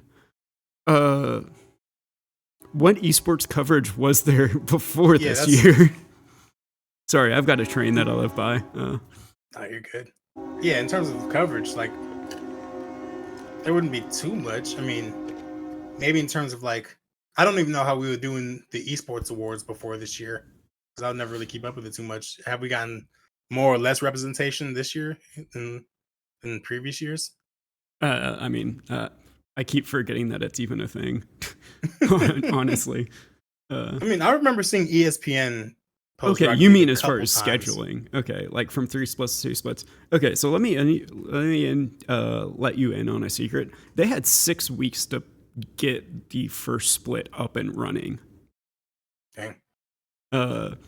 So this was for how little time they had. They did a pretty good job. Now, did they do a great job? All I know is theoretically business behind the scenes. Epic just didn't want to work with, who was it? ESL. Like ESL.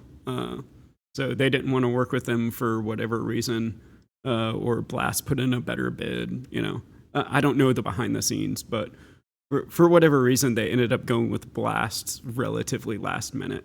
And signed a 4-year deal with them. Okay. And so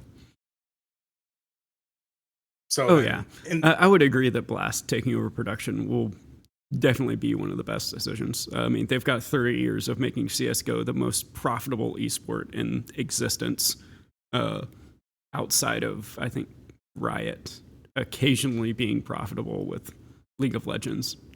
Yeah, their world championships or whatever, ranking in however many viewers they get. Yeah.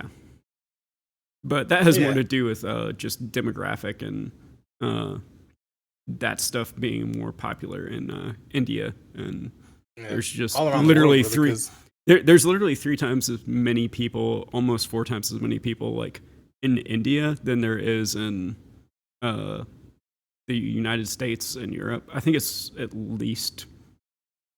I know it's at least twice, if not 3 or 4 times.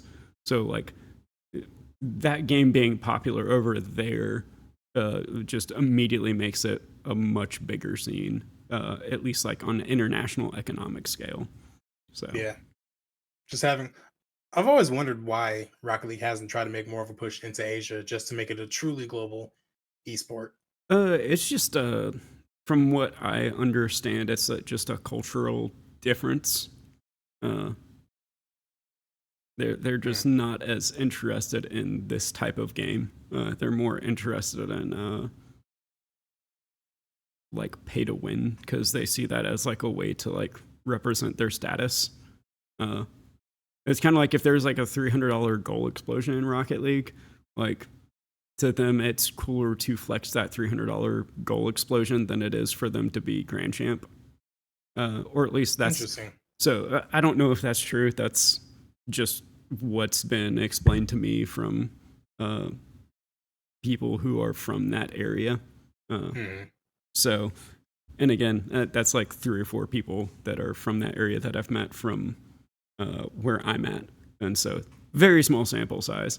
But if you look at the player numbers, it's not that large in that space. So, Right.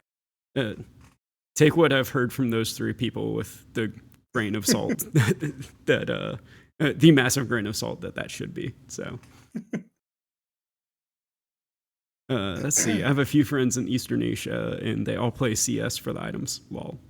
Okay, yeah. So you know, the 3 people I've met and the one random chatter that Buttery Hotness came in. So I guess 100% It's confirmed. confirmed. Yeah. 100%. I played CS. I played CS2 for the first time ever a Mhm, week ago. I mhm, got the luckiest ace you'll mhm, ever see. My first ace of any kind in any game. I just walked around with an AK-47 and people just kept showing up in front of me with their back turned. mhm. It was so funny. Oh yeah, you just have amazing game sense. Totally. Yeah. Yeah, that's what I was telling them. Yeah. Absolutely. Yeah. Definitely probably wasn't bots. Mm. Man, I hope not. Yeah. It wasn't epic, so it wasn't your first game in Fortnite. So Yeah. Oh, yeah, yeah. this has been a lot of fun. Is there any other No, topics you want to bring up? Rocket League, esports, life in general. Uh, I think I'm all good. I do see a guitar in your background. I'm actually more of a piano player than a guitar player. Okay. I do know how to play the guitar, but I've never been on stage playing a guitar before. Well, So actually, you've been on stage playing a keyboard before. yeah, I play organ for my church every Sunday. Nice. It's a fun gig. Oh, dude, I I'll have will to see. say, I'm You need to sorry, check out a Tina Cossey band. They're organist. Was it organist or organist. yeah? I was just like that sounded weird for a minute, but I knew that's right. But uh, easily one of the best organ players that, or just like keys players that you will hear, especially in the blues context. Okay. You'll definitely try and steal a few licks from him. Oh, absolutely. That's all great musicians are also great thieves. Oh So you yeah, have to. yeah. It's just like once one person does a ceiling shot, everybody does a ceiling shot. You know, it's the same idea. Exactly. But are you aware of like yeah? So this is something I'm trying to figure out.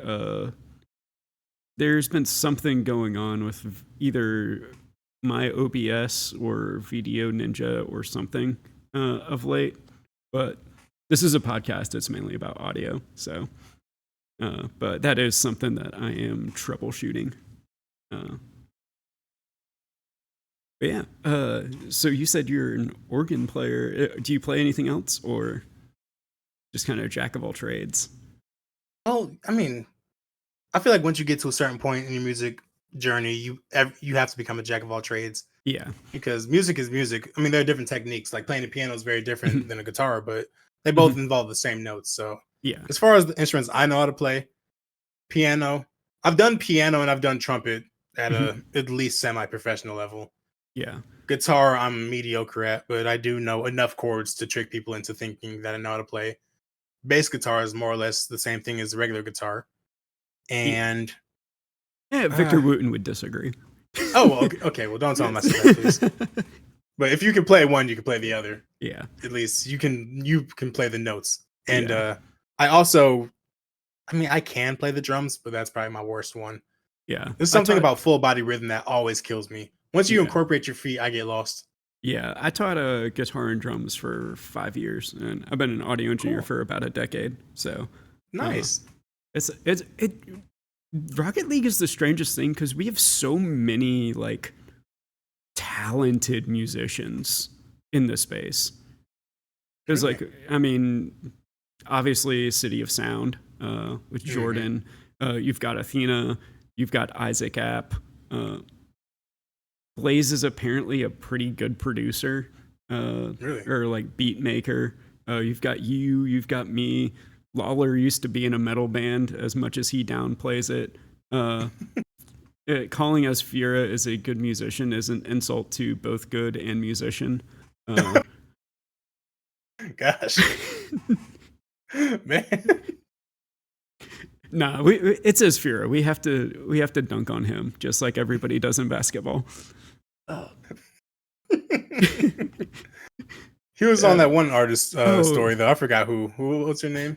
Uh, I had to ask who it was. Apparently, it's like the next Disney star. I mean, I Or looked at like her. I apparently, saw the yeah, post, like and she she's had like like, millions of followers. yeah, like I think it's like their generation's version of Hannah Montana. Yeah, we're just too old for that. Yeah. It's So, embarrassing. It's embarrassing, really. but no, it's all in good fun as Vera. So it's you asked for people to diss you in a rap, so I just did it in a podcast. So. Yeah, I think probably yeah, like there's so much good music around where I'm at. I forget. Did you say you were Texas or I'm in Michigan. Michigan? Okay. Oh yeah, we were talking about Texas and then we talked about Lions and yeah. Hmm. Yeah, our Uh music scene's really out in yeah. Detroit. I'm more towards the middle of the state. Yeah. We have some good musicians here too, but they Hmm. all congregate in Detroit for sure. Yeah. What genre of music do you like most? I mean just as musicians with like anything that has any sort of complexity to it. Yeah. So I mean Honestly, I everything wouldn't from even. like prog to good blues music, jazz. Uh, I would say I wouldn't even say that I appreciate stuff with complexity. It's just because I used to say growing up I like anything but country mhm. until I started listening to country and then I started liking that too. So there's not really a single genre of music that I don't like now. Yeah, it's not so much the genre as much as it is the execution of the genre. Yeah. Like old school country, where like it was storytelling, that had much more of the like folk vibes to it. Hmm. Like David Ball, like a Private Malone. Like there's a story there. Uh, stuff like that's great. But like the modern what was that guy that was making a joke about like somebody challenged him to make a country song? It's like beer beer truck truck, like Oh, no. something like that, and he like that's the kind of stuff that I'm just like cool, like standard Nashville melody, like Right. sounds like everything else that those five guys have written that they've passed to every other artist, you know. But let's see. So Wes and I had a good convo about screams one day on a call about the talent it takes. Oh yeah, Melissa Cross Yeah. is the absolute goat when it comes to stuff like that. Dude, Bo Burnham's gosh, what is the name of that song? Uh, like he's got so many good ones. Uh, I don't want to say What? the title of it because now that I think of it, I was just like, yeah. Uh, But yeah, Bo Burnham has some great ones. What's the what's the one? Uh, was it? I'm an artist. I got I'm hip to trying. Bo Burnham with his Yeah, most recent thing, Inside. yeah, uh, So before that, I'm still catching up on stuff. yeah. Like there's one. Art is dead. That's the one I'm thinking of. Uh, Uh, like that one's just like instant classic. Uh, uh, my go-to is always "Welcome to the Internet." yeah. Uh, Once I heard that song, I was like, I like this guy a lot.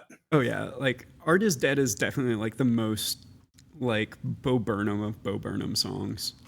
It's like it's so sarcastic and funny and dark, but also like insanely well like self-reflective, but also like social commentary. Mm. And then I think, what is it? If You Want Love is another great one. I need to write these down, catch Yeah, up on them. yeah, they're all just like perfect social commentary that were 15 years ahead of its time. I'm trying to think, what's the other, uh, some other good music. Uh, Hmm. I mean, dude, gosh, I just work with so many different bands. It's like I just need to like put a document, and so anytime somebody's just like, "What music do you like?" Cool. Here's the Google Doc. Check them all out. You know. My go-to band right now, actually, they have been for a while, is a jazz band called Snarky Puppy. Oh yeah, Snarky Puppy is incredible. They're always my go-to. Yeah. And then Corey Henry too, with his solo stuff now and the Funk Yeah. Apostles. Dude, Empathy. If you like gent, look up this guy named Kevin Blake Goodwin. Recorded the Dissonance album at the music venue, or the video for it at my venue, and it is very much gent.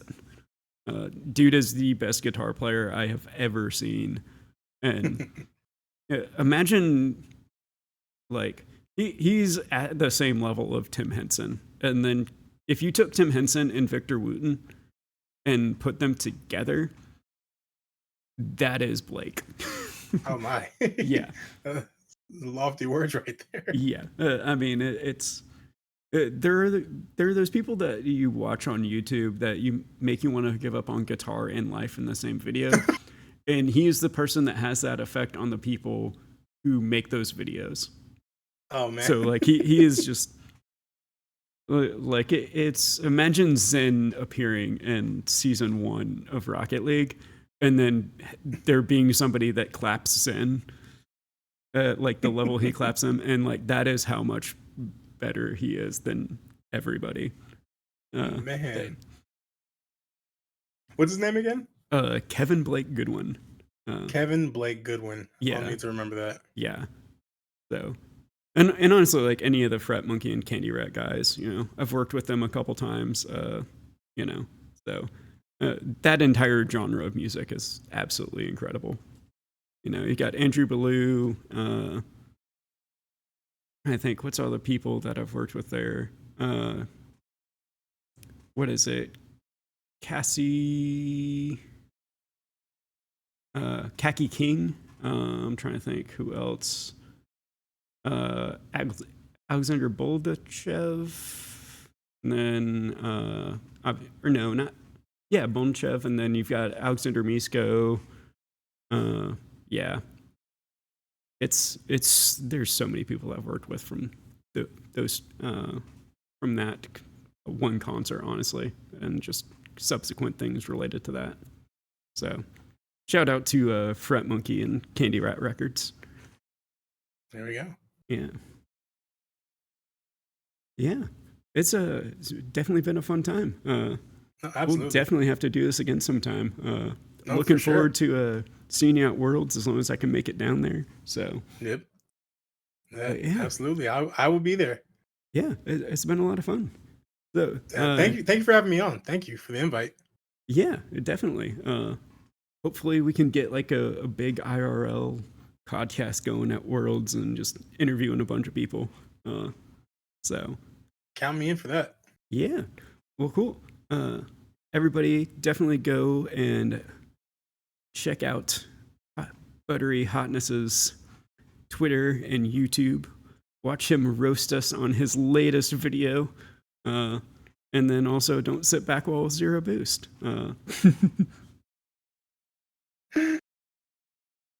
Oh man. Yeah, we can all poke fun at ourselves, you know. especially now that the season's over. But yeah, can't wait for the new vid in the next 4 months. Yes, from Wes. We will work on that. That is the goal right now. We will work on that. Dude, I've got like 18 videos that are like halfway done that one I procrastinated on a little bit just because of the season. But also, too, just I finally get the time to do it, and then now Bacchus mod doesn't work. And so right. it's like, oh, great. Yes, we We are fixing it. Yeah. We will fix that problem. Yeah, and I don't want to give the hopefully by timeline for the next video, but it's coming. Yeah, and hopefully next time I get this up and running, we figure out why my stream likes to lag and be pixelated. So Yeah. oh, we must be running through a Rocket League server.